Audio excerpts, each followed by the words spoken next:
becomes her shield. Her truth is bleeding. Marie Santiago is a brave rider, fearless truth speaker, setting hearts on fire. Unmasking the fake Jesus.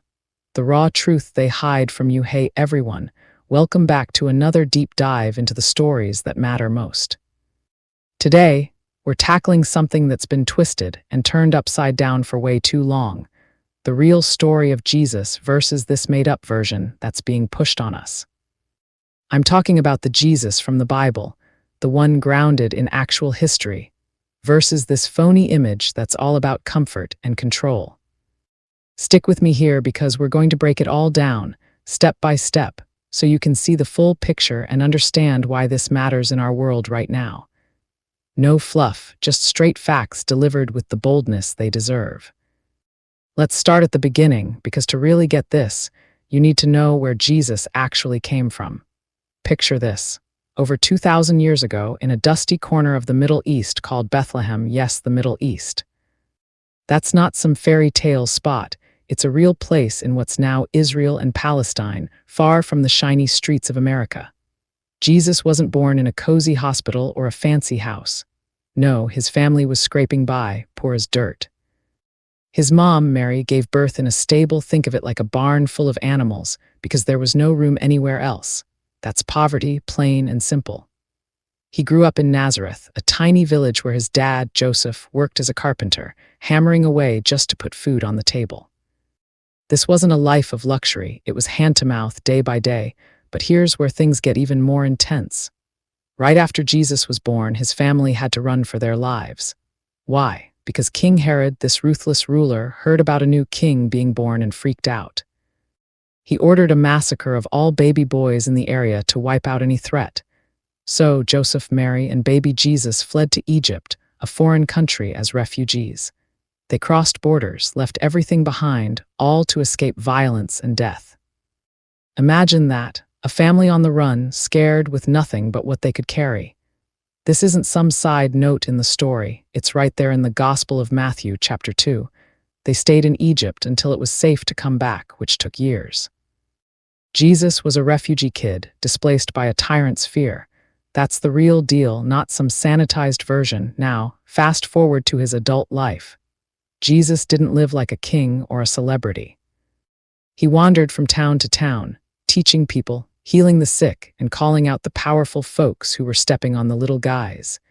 He was under Roman occupation. The whole land was controlled by this massive empire that taxed people into the ground and crushed any rebellion. Jesus spoke up against injustice, against the rich hoarding wealth while the poor suffered. In Luke chapter 4, he reads from the prophet Isaiah and says he's here to bring good news to the poor, freedom to the prisoners, and sight to the blind. That's not talk about getting rich quick. It's about lifting up the downtrodden, challenging the systems that keep people down. So why does all this matter? Because today, there's this other Jesus being sold to us, a fake one that's been remade to fit agendas. This version looks nothing like the historical Jesus. People paint him with blue eyes, blonde hair, fair skin like some European model, but that's not accurate at all. Jesus was Middle Eastern, with olive skin, dark hair, brown eyes, typical of folks from that region back then. Those whitewashed images, they started popping up in art during the Renaissance in Europe, when artists made him look like the people around them. It was about making him relatable to their crowd, but it erased his true roots. And over time, that erasure turned into something more sinister, using his image to push ideas that have nothing to do with what he stood for. Think about it. When folks deny Jesus was poor, what are they really saying? They're basically giving a thumbs up to greed. If Jesus never struggled with money, then why bother helping the poor? But he did struggle, and he taught that it's easier for a camel to go through the eye of a needle than for a rich person to enter heaven. That's in Matthew 19. It's a wake-up call. Don't cling to wealth at the expense of others. Ignoring that lets people justify hoarding riches while ignoring those in need. It's like saying, hey, pull yourself up by your bootstraps when the system is rigged against you, and the refugee part. Denying that Jesus was a refugee or immigrant is a way to brush off cruelty toward people in the same boat today. Families fleeing war, violence, or poverty sound familiar. Jesus' story shows us compassion for them, not walls or rejection. In the Bible, God commands over and over to welcome the stranger, care for the foreigner. Check out Deuteronomy 10 or Leviticus 19. But when this fake Jesus is portrayed as someone who never left home, never faced borders, it makes it okay to turn away refugees now. That's not just wrong, it's a total flip of what the real Jesus represented. He challenged the powerful, not cozied up to them. This isn't about stirring up race debates for no reason. It's about being honest with history and the Bible. When we let faith get mixed up with nationalism, like saying Jesus is American or supports one country's politics over another's, we lose the heart of his message. Jesus wasn't about building empires or waving flags. He was about love that crosses all lines, justice that lifts everyone. A Jesus who's never suffered can't relate to your pain. A Jesus who's always had plenty can't call out excess. A Jesus who's never run from danger can't stand against injustice. Let's dig deeper into how this distortion happens. It often comes from leaders, preachers, politicians, who twist the story to keep people comfortable. They say things like, Jesus wants you to be prosperous, ignoring the parts where he warns against loving money, or they claim he's on our side. In cultural wars, forgetting he reached out to everyone, tax collectors, sinners, the outcasts. Remember the Samaritan woman at the well in John 4. She was from a group Jews avoided, but Jesus talked with her, offered her living water. That's inclusion, not division. Historically, this remaking of Jesus has fueled some dark stuff. During colonial times, a white Jesus was used to justify taking over lands and oppressing people. In more recent history, it's been tied to movements that push fear of the other, immigrants, the poor, anyone different. But the real Jesus flips that script. He ate with the marginalized, healed the lepers society shunned, and said the last shall be first. In Matthew 25, he talks about Judgment Day. Whatever you did for the least of these, you did for me. Feeding the hungry, clothing the naked, visiting the prisoner, that's the measure, not building walls or chasing wealth. Why do people cling to this fake version? It's easier. It doesn't challenge their comfort. If Jesus was always safe and secure, then we don't have to change how we live.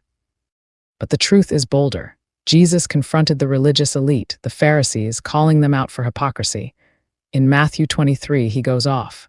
Woe to you, teachers of the law! You shut the door of the kingdom in people's faces.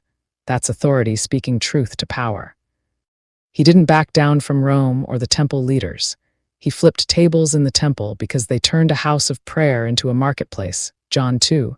In our time, this means we can't let faith be hijacked for political gain. When someone uses Jesus to support policies that hurt the poor or refugees, that's not following him. It's remaking him into an idol that serves their goals, not God's. The Bible warns against that in Exodus 20. No graven images, no false gods. This distorted Jesus is just that, a false god dressed up in holy clothes. To wrap this up before we go further, let's think about what embracing the real Jesus looks like. It means standing up for the vulnerable, like he did. It means questioning systems that oppress, just as he questioned the Romans and the religious leaders. It means living with compassion, not fear. If we get this right, it changes everything: how we treat our neighbors, how we vote, how we live day to day. We've covered a lot, but I want to make sure you see the full impact. Denying Jesus's poverty excuses, ignoring economic inequality today. Denying his refugee status justifies harsh borders and family separations. Denying his Middle Eastern roots whitewashes history and promotes division. But holding to the truth, that empowers us to fight for justice, to love fiercely, to speak out boldly. The real Jesus isn't a tool for agendas, he's a challenge to all of us. He exposes fake power, confronts oppression, and calls us to something higher. Truth doesn't need a makeover. It stands strong on its own. So, let's commit to knowing him as he was, not as some want him to be. If this message spoke to you, even just a little, stay connected with me by following. Your support truly matters more than you realize, and every moment you take to listen is deeply appreciated. Please leave a like on this video and share your thoughts in the comments after hearing the story. Follow and subscribe so you never miss what comes next. Your support keeps the space alive. It costs nothing, yet it means everything to me. Showing love through engagement helps me continue creating, speaking truth, and showing up consistently. I appreciate each and every one of you. Thank you for listening, for supporting, and for standing with me.